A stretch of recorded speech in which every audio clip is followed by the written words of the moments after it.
Hello everyone, welcome to this Bristol Festival of Ideas online event. This event is called Exploring Bristol's Past to Understand the City Today, and it's part of the new Great Reset programme. My name is Dr. Jessica Moody and I'm a lecturer in public history at the University of Bristol. My research is about how people engage with the past in the present day and historically, how we represent the past, and in particular, the representation of difficult and contentious histories, including transatlantic enslavement and warfare. So just to let you know what's going to happen in this session I will first introduce our panel to you today, and then pose some questions to our speakers around the issues of public memory and public history, around who or what is remembered and why, and what we can learn from this going forward. This should last around 40 to 45 minutes, and there will be time for audience questions at the end. So you should be able to see a little button at the bottom that says ask a question. If you press on that when you want to ask a question for any of our panelists or for the whole panel, then you can do that there. So please use this function and software throughout the session. You don't have to wait until the end. You can also option here to upvote certain questions if you want them to appear closer to the top of the page. You can, of course, use the chat box at the on the right-hand side, as a number of you have been doing, to say hello or post comments or share some ideas here as well. I am told that this session must end promptly at 3:30. So that's what we'll be doing. So it gives me great pleasure to introduce our panel of speakers to you today. So we have with us today Tim Cole, who is Professor of Social History at the University of Bristol. Tim is also Director of the Bristol Institute, and he is Chair of Bristol's History Commission, set up earlier this year, and Tim's going to talk to us a little bit more about this in a moment. Tim's research covers the history and memory of the Holocaust, social and environmental histories, digital humanities, and work with the creative economy. So welcome, Tim. Jane Duffus is a freelance writer, editor, and public speaker, and has published 2 volumes of a book called The Women Who Built Bristol. And she's got a 3rd in progress, which is great news.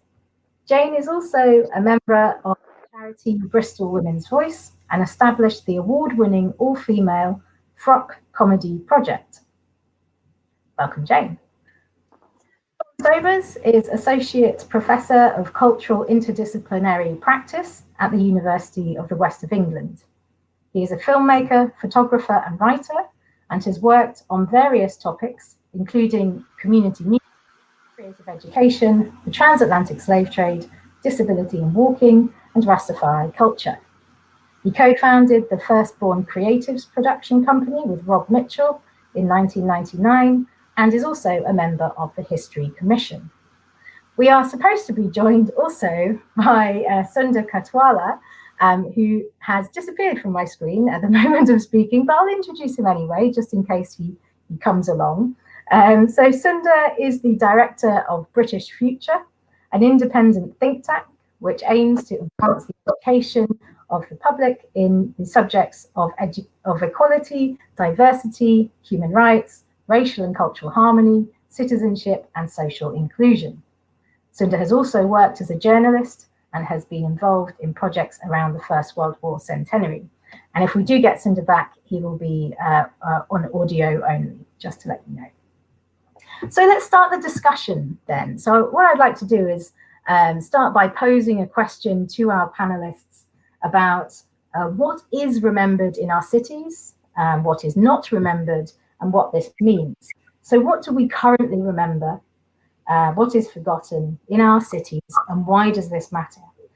And I want each of our panelists to answer in relation to your particular area of interest or research or work and expertise. So if we could do that, that would be great. So I want to start first of all with Tim. So Tim, what do we currently remember? What is not remembered in our cities, and why does this matter? And in answering, could you say a little bit about this in the context of the Bristol History Commission, please? Sure, thanks so much, Jessica. Maybe I'll say a little bit about the History Commission at the beginning, and then I kind of weave that in just to a kind of remainder of the short answer. So as people probably know, the History Commission was set up in the aftermath of the toppling of the Colston Statue. And in a sense, I think it takes that moment, a really important moment in Bristol's history as a starting point for a wider discussion of the history of our city. And to engage the whole city in that conversation, and to try and do that framed around a number of questions. The first of which is, what have we remembered, and what by corollary have we forgotten? So in a sense, the History Commission felt like that was a really great starting point for exploration. And then to go through a whole series of questions that allow us to think a bit about other parts of the city's history. So at the moment we're thinking about where have we come from, a sense of, in many ways, I think all cities are places of economic migration, just at different moments in history. What have we made? Bristol's a city with a long history of manufacturing. Some of those histories are very intimately connected with the transatlantic slave economy, in the case of sugar for chocolate and tobacco. How have we lived and died? Some good old-fashioned social history alongside economic history.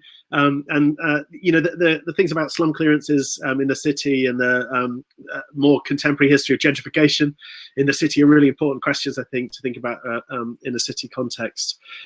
What have we believed? Thinking about faith and politics. What have we fought for and fought against and fought over?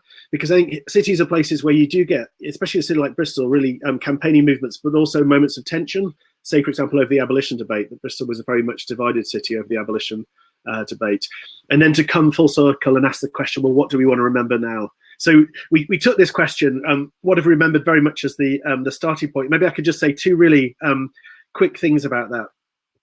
One thing that's useful, I think, is to think about the differences between almost kind of formal and informal memory, or between official memory and unofficial memory. One of the things that I think is striking in the city is over the last 20 years or so, how there's been so many incredible memory initiatives, almost kind of like memory radicals or memory subversives, who've taken a much more bottom-up approach and implemented memory and memorials around the city. So there's some really fascinating characters. Mike Baker is someone who recently died, who's done that with a whole series of plaques around the city, which really memorialize a city that is a city that looks very different from the kind of official memory. And so one thing that I'm really interested in the History Commission doing is, in a sense, pulling together and celebrating all of the incredible local and bottom-up initiatives that have taken place over the city over the last 2 or 3 decades in particular, because it's a city that's got fantastic local history groups and also all sorts of memory activists, I think, who've been doing really important work. But secondly, and I'm sure Jen will say a lot more about this, with the absence of women in the public realm within the city, there's absences, very glaring absences, as well as presences when you look at official memory within the city. And I think that matters, because my sense of the official memorial landscape of our city is that others decided that for us. So in a sense, it was created by others. And my sense is that we as a city should have a conversation about what we want to do about the memory that was decided by others. Quick example. The Colston Statue and the Burke Statue, I read, following Sally Morgan, as a pair, put up as almost like territorial marking by 2 different groups within the city. Wills puts up the Burke Statue representing Liberal Party, south of the river, Bedminster, a separate city, manufacturing, and also, I think, nonconformity and low Anglicanism. And in retaliation, if you like, the Clifton-based merchant class, high Tory, high Anglican around Arrowsmith put up the Colston Statue. And so right in the heart of our city, 2 statues are put up, which I think are about a territorial battle that plays out in the late 19th century over the identity of the city. And I guess my question is, well, as a city, is that what we want our city still to be marked by? As a city, are the kinds of battles that took place in the 19th century ones that we want to govern our public space? And that, I feel like, is a question that is worth asking and we should ask. Brilliant, thank you, Tim. I think some really interesting points about sort of who has been involved in the architecture of memorials in our city, and who should get to decide those sorts of things now. But also interesting points, I think, about that bottom-up approach, the sort of unofficial forms of memory that have taken form in the city as well. So I'd like to turn now to ask Sean the same question. So Sean, what do we currently remember and what has not been remembered in our cities, and why does it matter? And how does this relate to some of your work? Yeah, it actually dovetails in with what Tim was just talking about. I'm very interested in that kind of quote unquote bottom up approach of how people take it upon themselves and as communities to remember important individuals, but also other cultural things. So I just want to draw on a couple of examples really geographically in the city, one in St. Paul's and the other one in Knoll West. So just thinking about St. Paul's, one of the recent initiatives by a fantastic artist, Michelle Curtis, who's done the 7 Saints of St. Paul's murals across the city. And I know Michelle, and I've been watching her work and how she's kind of led up to this moment. And just a fantastic initiative of these, commemorating and remembering these 7 individuals, some of whom are still alive and some of them sadly passed, who were pioneers in quote unquote the Windrush generation, and how they've been very instrumental in not only setting up organisations such as the St. Paul's Festival, but also the West Indian Family Parents Network, the Bristol Bus Boycott, etc. So those 7 individuals in themselves represent a cross-section of different initiatives and organisations in Bristol that's changed Bristol for the better. So really interested in that bottom-up approach, but Michelle or herself would say there's been a partnership working, but that has very much taken her individual drive and motivation. So I'm interested in, as well as with those individual ground-up opportunities and initiatives, who is also getting behind those initiatives to give that support as well. So it's not just the sweat and tears of one individual, having to kind of break their back to do these things, which is actually for the betterment of the whole city. So I think those ground-up initiatives are vitally important, but they also need support from other sectors of the city. Also looking at kind of different organisations as well within the city, things that we take for granted, the Malcolm X Centre, for example. We hear the word Malcolm X Centre and sometimes divorce it from the name that it carries, and that's a very significant name of a centre that's been, serving particular communities, but that community centre itself has also, widened access and supported other aspects of the city. Also thinking about places like the Kurumba Centre, formerly it works down Hepburn Road in the middle of St. Paul's. Kurumba itself is a Swahili word that means creativity. So it has those, echoes of African identity just within its name. So there's the other thing is the St. Paul's Family and Learning Centre, which has the Sankofa bird, and the Sankofa bird is a Ghanaian symbol, which means that it's good to go back and fetch that which you have forgotten. And essentially what it symbolises that is important to go back and reclaim your history and also to move forward. So I'm really interested in these kind of, not only the statues and the murals, but also the symbols and the language and how they are part and parcel of the landscape that we often take for granted.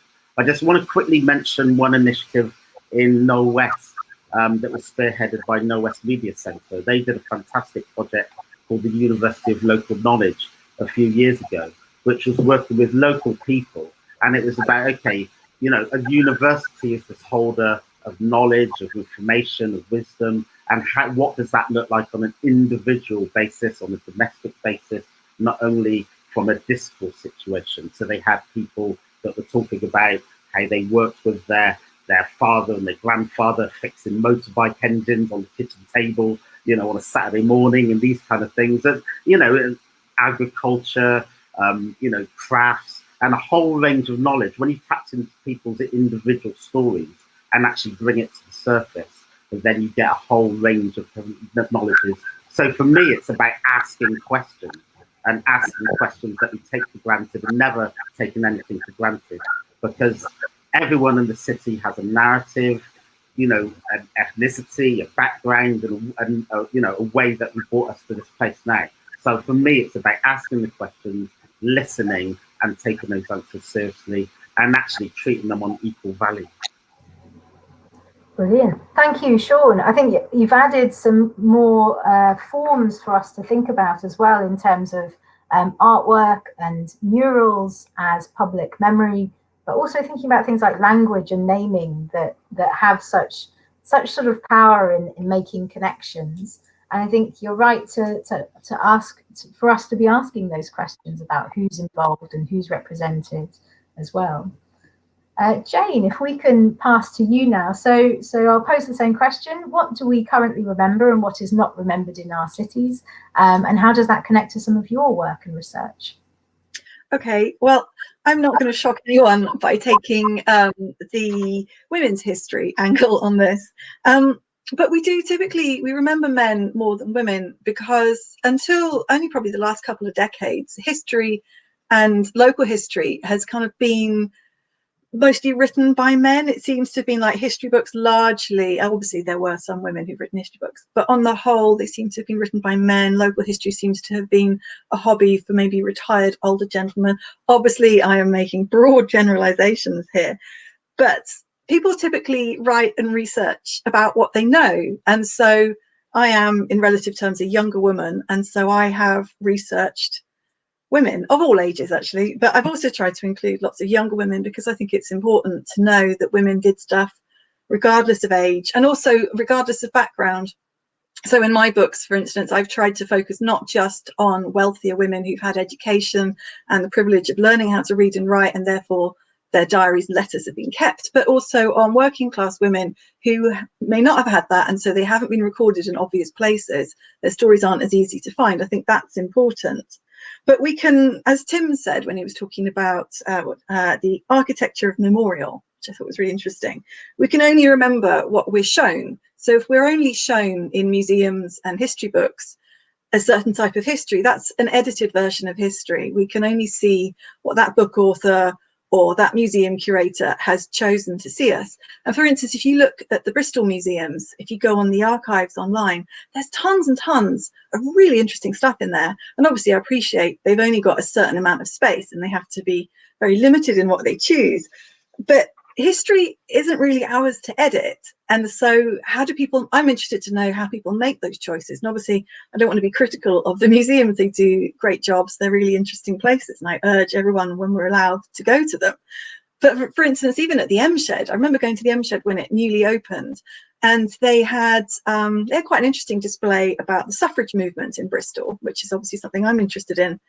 But I have kind of noticed, and I don't understand why, in recent years, kind of in subsequent visits, that display has got smaller and smaller, which I find really weird. And it just is being replaced more by just sort of general activism, which I don't understand. But again, I don't want to sound like I'm criticising MSHED because obviously they do a really good job. And the other thing that I think is worth mentioning at this point is, obviously, I find it really concerning that people don't know so much about their own histories and the histories that have happened on their doorsteps. And so, for instance, there are, just taking two examples off the top of my head, so there's the Grace Reeves Study Centre at the University of Bristol, which I just stumbled across. I happened to walk past it and I thought, obviously researching these books, I have to kind of dig a bit deeper to find some of these people because most of them aren't in existing history books. And so I thought, oh, Grace Reeves, brilliant. Someone's named a building after her. She's got to have been interesting. And that building was only called that in 2015, so relatively recently. But finding out who Grace Reeves was really tricky. The University of Bristol didn't know, the alumni office, the press office, the building itself, none of these people knew. And yet only, I mean, it was actually, I mean, it's 2020 now, this is 2015, they named the building, but this was about 2 years ago I was doing this. So it's only been 3 years and nobody knew. And I found that really shocking and sad, but I did find out who she was. And the same with she was a geography legend, by the way. And the same with the Amelia Nutt Health Centre down in Withywood. Again, I ran past that one morning and I thought, oh, brilliant, someone's named a building after this woman. But again, I rang up the Amelia Nutt Health Centre the next day and I just said, oh, I wondered who Amelia Nutt, explained who I was and what I was doing. And they didn't know who Amelia Nutt was. And I found that really sad. And again, that's not a reflection on the person who happened to answer the phone. It's just no one has told them, and perhaps no one in that building knows. And it strikes me, whether a building is named after a man or a woman, there should surely be a little sign or a little plaque to say this building is named after so-and-so because they did this. And I think actually the Amelia Nutt story is really nice because she was, I'm going to tell you a potted history, I'll keep it really short. She was a family nurse who lived with a family called the Jenkins family in Clifton, and she initially came in as like a nanny to their children. And then the family obviously became very fond of her, and so they kept her on when the children grew older, and she just became like a part of the family. And then she nursed the older members of the family when they became ill, and she ended up living with the family for 50 years as a member of their family. When she died, she didn't seem to have any family of her own, and so the Jenkins family put a sum of money towards a health centre, because obviously she'd been a nurse, and that's the Amelia Nutt Health Centre. But my word, it was hard finding that out. But that's the kind of thing, we've got all this history on our doorsteps about Amelia Nutt, for instance. Seems like an ordinary person, she's just a nurse who lives with a family, but she's not. People obviously cared about her, and someone saw fit to donate money and create a building and a clinic which still operates in her name. And I think that's really important. So stories like that, I think we need to remember. Brilliant. Thank you so much, Jane. I think that you've shown that, first of all, there are some very significant gaps in what is remembered in our cities, particularly along gender lines, but also that commemorative naming isn't necessarily the memorial stamp that it could be, that actually there are lots of buildings in our towns and cities that are named after individuals.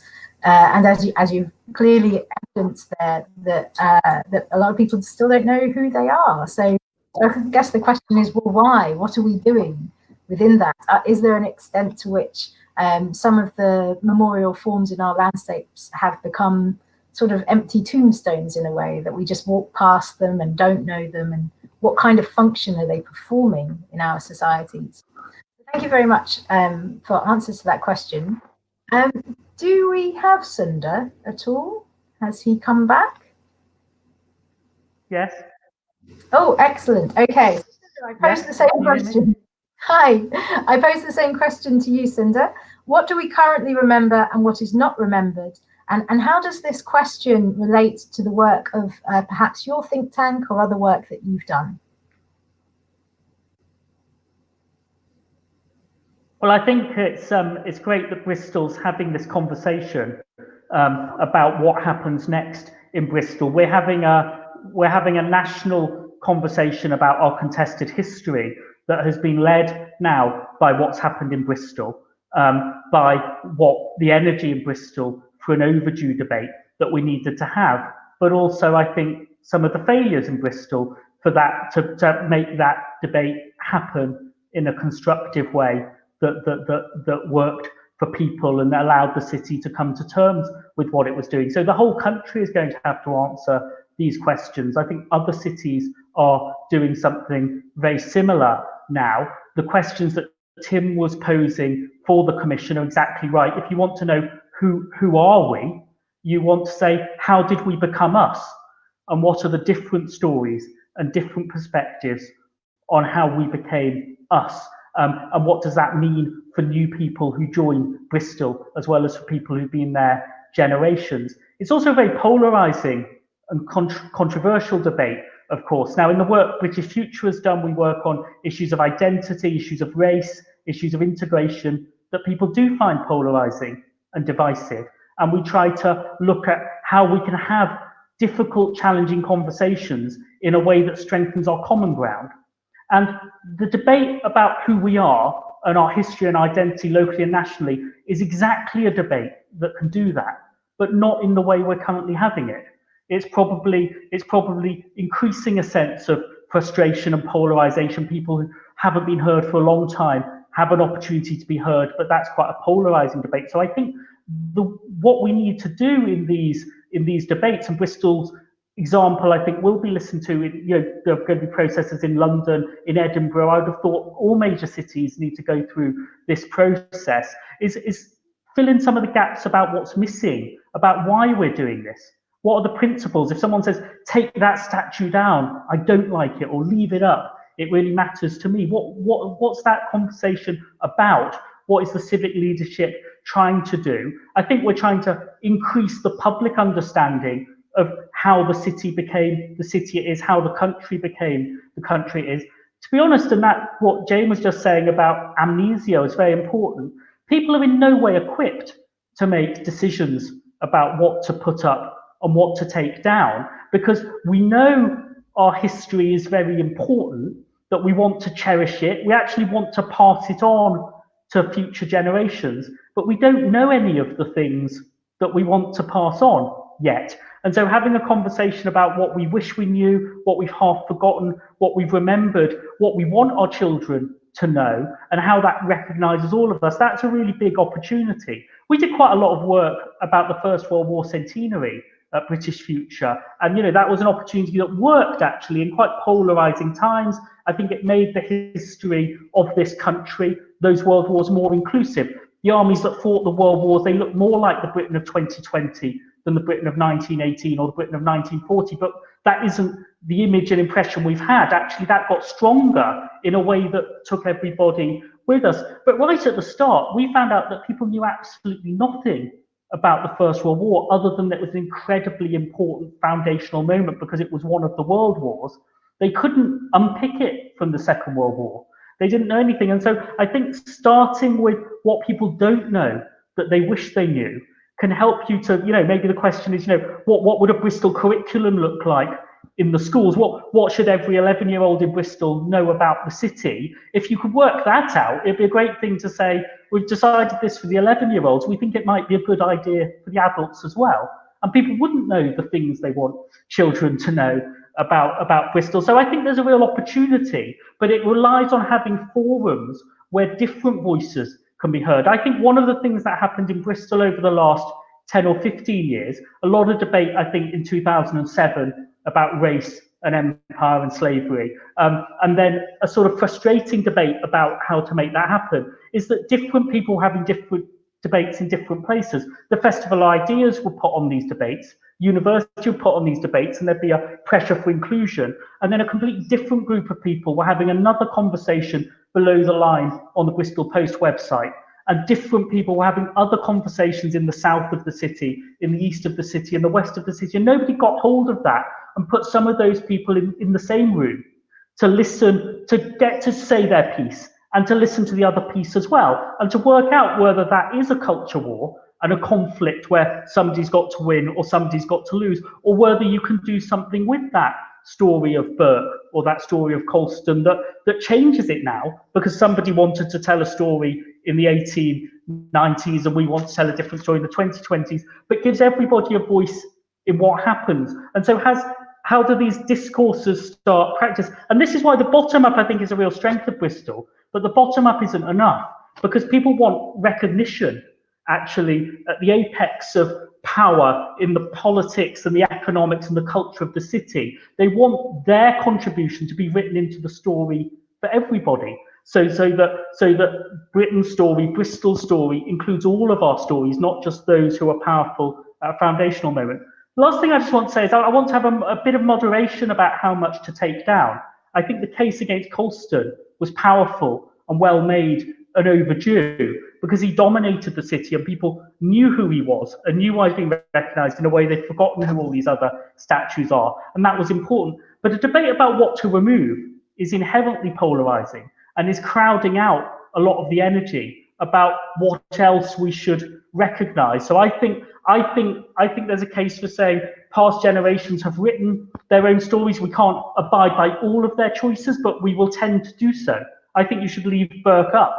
I had a picture of my daughter with Burke's statue. She's wearing a girl power t-shirt when we were coming to the Festival of Ideas. She was recontextualising the statue. You can tell different stories about Burke, but I think putting the energy into expanding the story gets out of this zero something that to tell the true story now we have to take away things. Some monuments, some memorials have to go, but mostly I think we want to tell new stories about why they were there, why they were controversial, what we think of them now, and what other part of that story is missing. And I think putting more up has an expansion that works, I think, for all sides of this debate. We should know our history in our cities and in our country, and it should include all of the people who are part of Bristol today.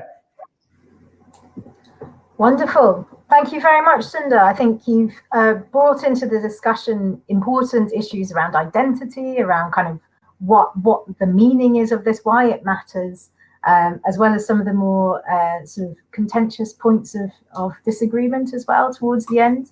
And I think this feeds in quite nicely to our second question.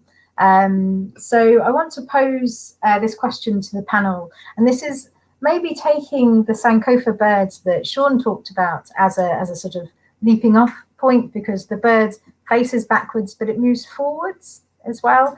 So thinking about that, do we think that cities can learn from their pasts and use that as a way to make change happen? And if so, how? So I'd like to start with Sean. Sean, what are your ideas about that? I believe absolutely yes. I believe to do that, they need to do it boldly, rather than tentatively. And what I mean by that is that if you take slave trade history as an example, over the last 20 years, data from 1999, when the City Museum had the Respectable Trade exhibition, and this was, the Respectable Trade exhibition was the first time the city had actually, publicly acknowledged its history in relation to transatlantic slave trade, and the footfall in the museum was only eclipsed by the Banksy Museum that happened a few years ago. So you straight away, you saw a hunger in the city to see this narrative and explore it. And since that time, there has been, when you add them up, there's been lots of different initiatives from the ground up as well as civically supported, but they're all very temporary and fragmentary. So what you get is this, again, as we were talking about before, this amnesia that keeps coming back, and this vacuum keeps occurring because none of it gets joined up. And I think the lack of permanence in how this narrative, this history has been addressed, has been explored, is in a sense you can see how it's actually created more damage and more kind of an animosity to this, because it just feels like there's a lack of will to really address it in a serious way. There are pockets of permanence, so we've got like Perry's Bridge, but the plaque is so tiny. You have lots of people that still go over that. They don't know who Perry was, and actually there is a plaque, but it's absolutely so tiny that people still don't realise there's a plaque there at all. I did an analysis a couple of years ago that was looking at the Colston Statue in relation to Tony Forbes' painting. Tony Forbes did a fantastic painting called Song Down the River, which is in the M Shed. And I kind of looked at this analysis, how, the Colston Statue was literally part of the fabric of the city. It's there, it's bold, it's, molded into the concrete, essentially. It's like another building, grade 2 listed, where a fantastic painting, really powerful when you see it, Tony Forbes' painting. But it's the first floor of the M Shed. You have to be in the building, in that corner to be able to see it. And there's no competition in the sense of how it looks like the city wants to represent its narrative. So I feel that, when people say, oh, Bristol hasn't done anything to represent the history of slave trade, actually, I don't agree with that. I think there has been things done, but the lack of permanence makes it look like there hasn't been much done. So when you get these new generations and younger generations coming on board, getting politicised, as you've seen with Black Lives Matter, they're forgiven for saying, well, actually, Bristol hasn't done anything. And that frustration has been brought through to see what saw happen on the 7th of June. So I absolutely kind of, respected and applauded when the Colston Statue came down. So I recognise that energy, recognise that frustration. Older people such as myself went through different routes to try to get the statue removed, whether it's petitions or marches or, academic conversations, etc., when actually the energy to just do something and to make that bold statement was really profound and felt. So I think absolutely a city can address its history in order to move forward, but it can't do it if it continues to do it in a really temporary, tentative way. It really needs to do it in a bold way, whether it's, I'm not going to present solutions here, but, different people talked about whether it's a museum or a conference centre, there's lots of different ideas being put forward at the table, but it needs boldness rather than tentative, temporary measures. Yeah, thank you very much, Sean. I think the sort of temporariness is particularly stark when you compare to somewhere like Liverpool that does have a series of permanent commemorations and has done since the 1990s. So that's an interesting point about the thing we need to do is be bold and think about permanent kinds of forms of commemoration. So Sundar, if we could come back to you then, I pose the same question. Can cities learn from their pasts and make change happen? And if so, how? Yes, I think what we've got is a real public appetite to know the past, or to know something about the past or your relationship to it. These are enormous stories, the making of Bristol over centuries and what that meant for Britain and the empire, and people need their way in. It's why, in a way, if you've got one of the sharp edges of the country's history, you should really cherish it. The problem of having a sharp and jagged edge as something you can really do something with and debate it. I think the biggest challenge for this exercise isn't the choices you make, and people will always have different views. It's the process about how different voices get heard on the journey, and to feel that they were heard on the journey that really matters here. This debate goes well almost everywhere you have it, except on the internet.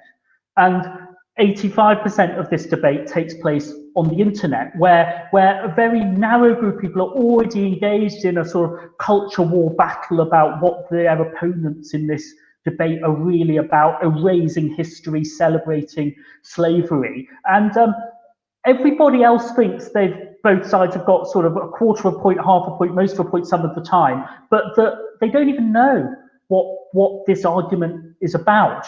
You know, everyone's heard of the British Empire and, you know, Gandhi and Queen Victoria. No one's really heard of the East India Company or the Royal African Company, or what that meant for how this country manages to sort of, in a way, acquire an empire kind of absent-mindedly, so it tells itself, and with a sense of amnesia, which makes it easy to forget it. And so joining those dots up really, really matters. So it's the process of how you make it live. I think this is absolutely brilliant point about naming a building and forgetting who it was and why you've done it. Shows that you need to find ways to keep this alive. This process of what are we doing, why are we doing, and how are we continuing to do that. I mean, you know, just give you another example from a national level that I don't know if many people have heard it yet, but the Royal Mint and the Chancellor have decided there should be ethnic minority Britons on coinage for the first time ever. There's a campaign that I was part of that felt it should happen on a banknote, and the Bank of England didn't manage to get there. I think we'll have abolished paper money before the Bank of England catches up with that idea. But coins are going to happen, and that's great. One day you'll get a 50p, and it will have somebody, maybe it will be a black abolitionist, maybe it'll be a famous person from Bristol on it. But it's the process of having the argument about who merits recognition that has been forgotten, and who are the 10 people, and, you know, who would inspire children in schools about what this said. It's that process of debate that really matters, not who actually ends up on the coin or on the stamp. So there are these different ways to do that, and I think the most central thing is to involve people on the questions they've got that they don't know the answers to. Who haven't we heard about that we should have heard about? It's very analogous, I think, to what we found with the Commonwealth Service, the Black and Asian contribution to the First and Second World Wars. The only thing that young people ever said about that was, this should have been in our textbooks. We should have learned this. We shouldn't be finding this out afterwards. Everyone should know this because this gives me an equal state in the country. So I think connecting what goes on in the schools, what goes on in civic society outside of a commission's report and inquiry is the most important part of how to do this. Thank you very much, Sundar. So making the case for the process being the important element of this rather than necessarily the output, or the process being the thing that we should invest most in, and have a genuine and honest process within that. Jane, I pose the same question to you. So can cities learn from their pasts and make change happen? And if so, how? Well, I completely agree with what Sundar's just said, really do. But yes, I think we can learn from our pasts, and I think that studying history is so important. And tying into that, I think schools have a big responsibility here to make history interesting to kids. I mean, I wish I had studied history at a formal level, I didn't even take history at GCSE because my teachers made history seem so boring and so dull. I went to all-girls schools and we weren't taught anything about women's history. Even the suffrage movement never came up. We were just taught men's history. And if you've got teachers at an all-girls school just teaching these girls what men have done in the past, how on earth do they expect those girls to grow up and think they could do anything interesting? So that's one reason why I was really determined to write my books in an accessible language. I didn't want to use academic jargon. I didn't want to make them so that you had to have, you know, a ton of PhDs to be able to understand them. I wanted people to be able to read them, whether they left school with no qualifications, whether, you know, they've been to university, whatever. If you're interested in finding out about what women have done, then I wanted them to be accessible. And that was really, really important to me, because I'm slightly nervous of saying this because I know we have some academics and professors on the panel today, but I find academic language really alienating. I mean, I say that as someone who has 3 degrees, you know, I've been through the system 3 times, but it is so alienating and so confusing and just so dense and impossible to read. And I don't understand why people, I mean, I don't understand it, but I don't understand why people do that, because surely if people have had these amazing discoveries and thoughts, you would want as many people as possible to know them rather than to code them in such a way that only a select people can understand. And again, I say this with reservation because I know we have some people from the History Commission on the panel today, but that's again one of my, I think the History Commission is a fantastic thing, but I'm slightly concerned at the dominance of people with professor in front of their names on the panel. And I wonder if that's slight, I mean, obviously, I'm sure Tim can tell me otherwise, but I wonder if that's slightly self-defeating, because it's not, I mean, I don't know enough about this. I'd love to be wrong in my presumption, but surely it doesn't necessarily, if you're an ordinary person and you see Professor so-and-so, a whole string of people called Professor and Dr. so-and-so, that doesn't necessarily make you think this is something for me. But I would love that not to be the case. But I don't obviously want to do the History Commission down, because obviously I think it's a good thing. And maybe you should have me on it. But how to change? I think obviously the Black Lives Matter thing is not the thing, that's a terrible way to refer to it, but the event was obviously a really important thing.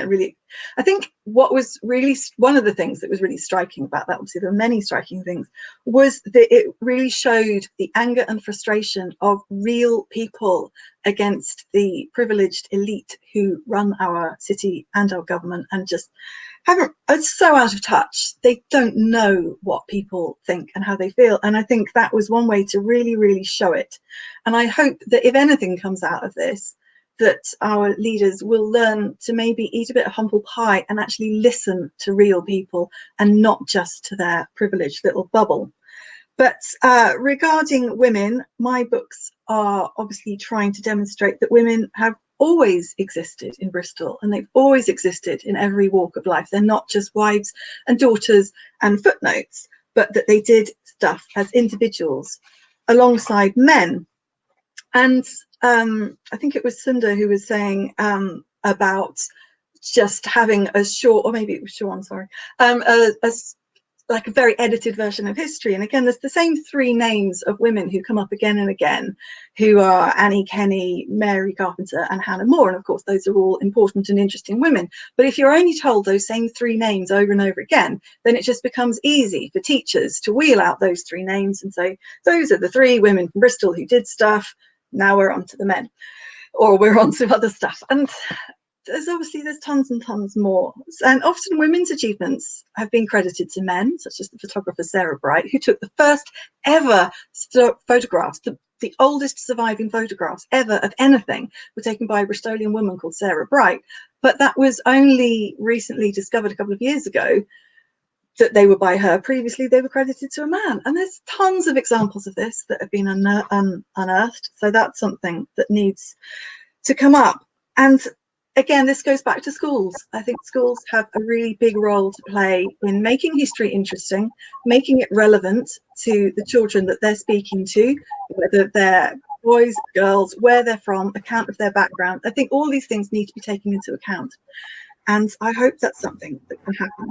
Also, we need statues of women in Bristol, because apart from Queen Victoria, who came to Bristol once to unveil her statue, we have no statues of human women. We have a naked nymph. We have a wooden female elephant at the zoo. We have a masked woman's head. We have a broken Lady Justice. We have no statues of women. We need to change this. Brilliant. Thank you very much. A bit of a ramble, sorry. So calling for more statues of women, better communication so that more people can access history. And I'd just like to say, I also don't have a GCSE in history because I wasn't interested at the time either. It was something that came much later. And so Tim, not least, let's end the discussion with you. What do you think? I've got no GCSE in history either, but that's because I'm too old. I think that's the only reason. Just two really quick things because I'm conscious of time. One, and I think it responds to a question that's been kind of upvoted, which is a question about why the backlash against the National Trust, and a question about process. And I think this links in with some of the things that Sunda was saying, is that why learn from our past? I think it's the question of how we can facilitate conversations that enable us to hear others. So to encourage the kind of listening that here's where others have come from, and here's where the city has come from.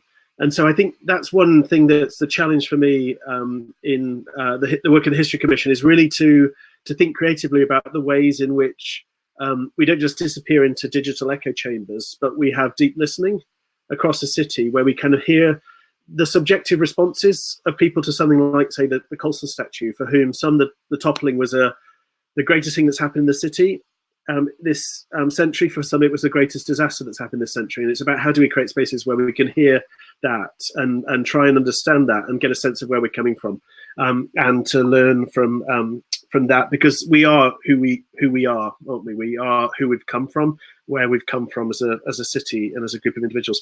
Second thing, I love the idea of history being a stimulus for real change in the present and the future in a couple of ways. I feel like one of the things I hope historians do, and learning about history does, is that it ensures greater humility in the present, because we realise that there's such a thing as change, that nothing stays the same forever and ever. And even a statue like Colston has now disappeared into the storage of the M Shed. That things have changed in the city, and I think that maybe urges upon us a little bit of humility in the present when we make kind of grandiose claims, and that we could learn from change, as a way of living more humbly. But I think it also maybe hopefully makes us a bit more revolutionary, because things have changed. It means that things don't have to be this way forever. So in a sense, we don't have to always live the way we live at the moment. We could live differently. And I think history does suggest that. History suggests that actually change has happened, and that individuals have fought for change, and organizations and societies have fought for change. And I hope that history then is a little stimulus to us to do a little bit of future dreaming, and to think about the changes that we might want to make as a city. Wonderful. So better listening and future dreaming. What a place to end on. I'd like to start with some questions now. We've got a few minutes. So there's a question here from Naomi that's come up at the top. And this is sort of responding to some of what Tim was just saying a moment ago about that they're shocked by the aggressive backlash that the National Trust has been getting on Twitter. And Naomi wonders how we can facilitate calm conversations in this space, which easily flares into arguments. So Tim, I think you've answered this a little bit just a moment ago. So perhaps, Sean, given that you've worked with the National Trust on projects previously, do you have anything to contribute to this question? Thanks, Salon. Yeah.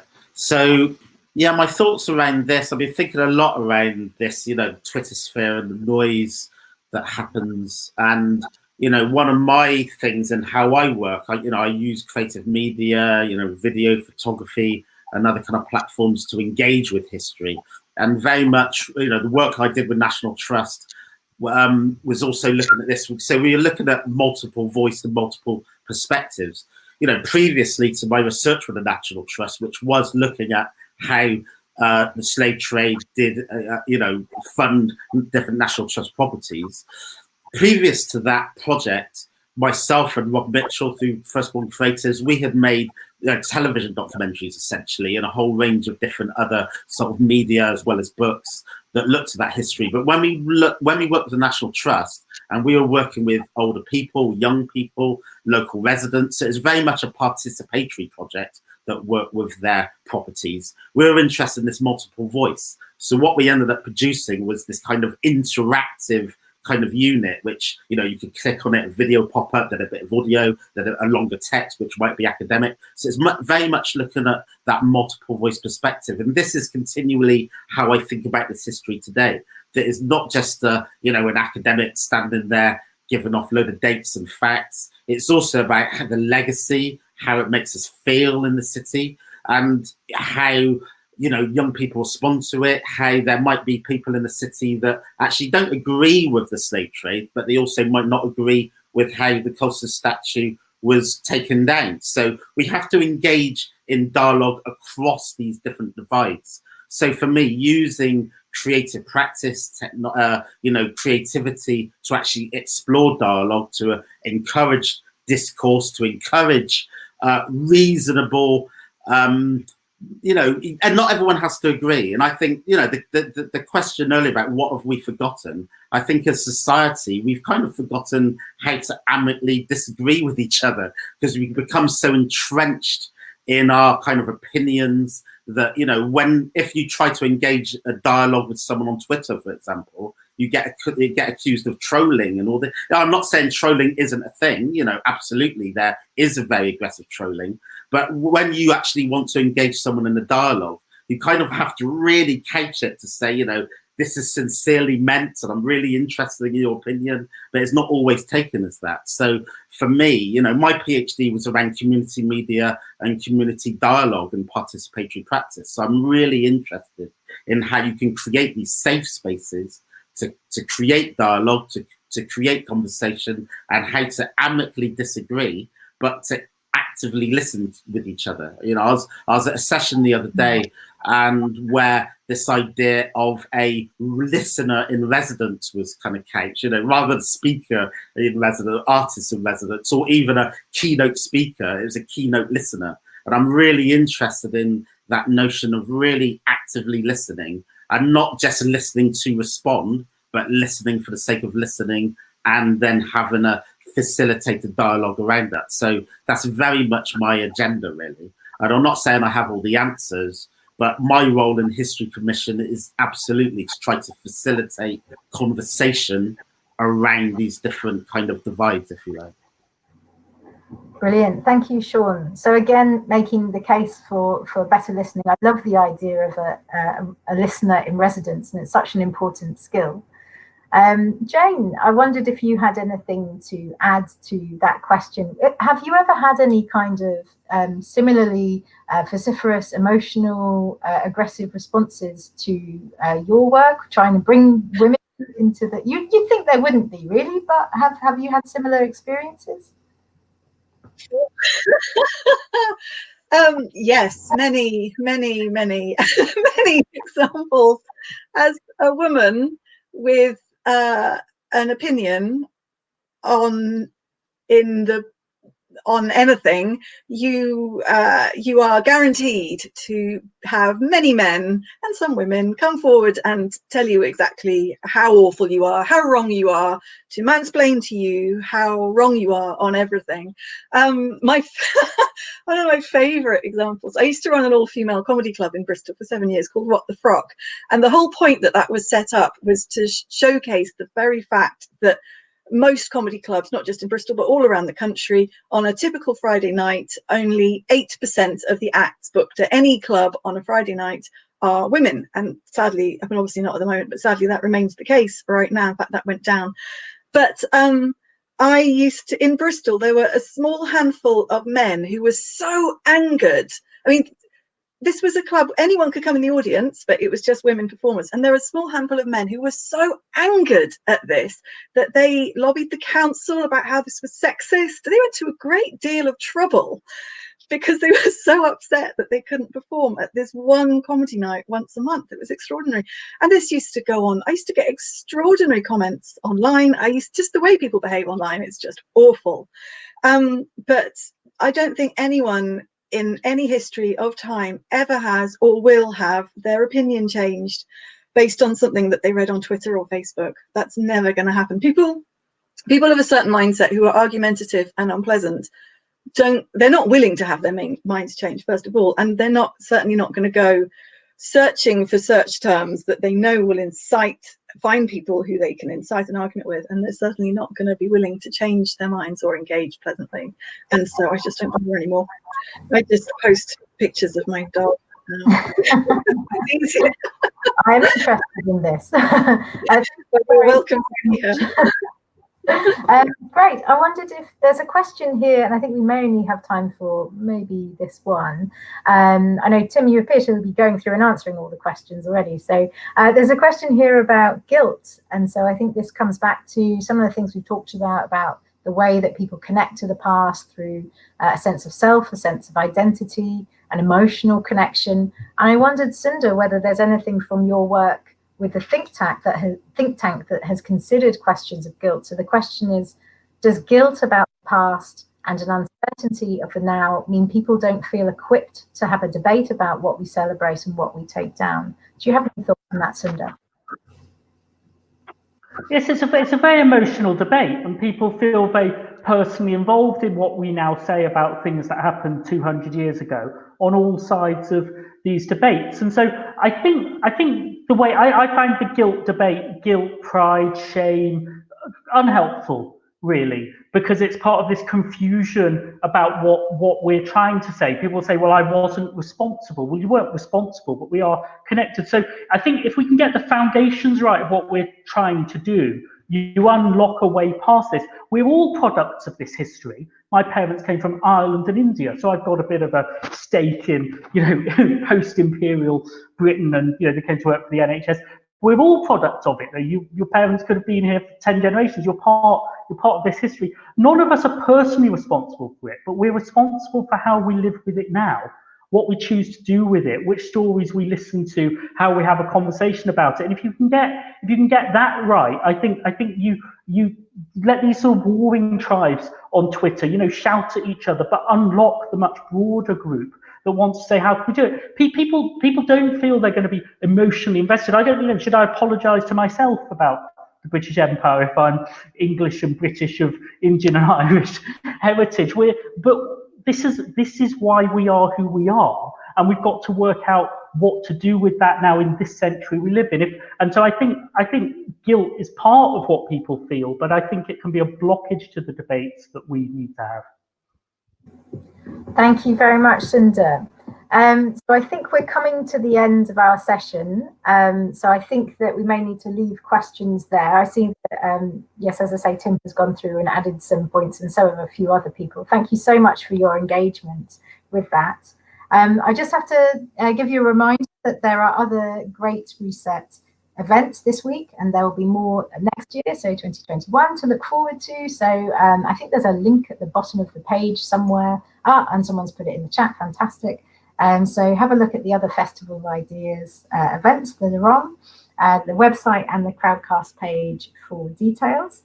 So I'd like to extend my very sincere thanks to our fantastic panelists and contributors. So Tim Cole, thank you very much. Sean Sobers, Jane Duffus, Sundar Wala, and everyone at the Bristol Festival of Ideas team for organising this event, and especially for our behind-the-scenes tech support wizards who have been helping, and have been helping Sundar in particular, joined by audio. And of course, thank you everyone who joined in the audience, posed some great comments I saw coming up in the chat bar there with some extra links and information, and posed questions and comments. So take care everyone, thank you for joining, and goodbye.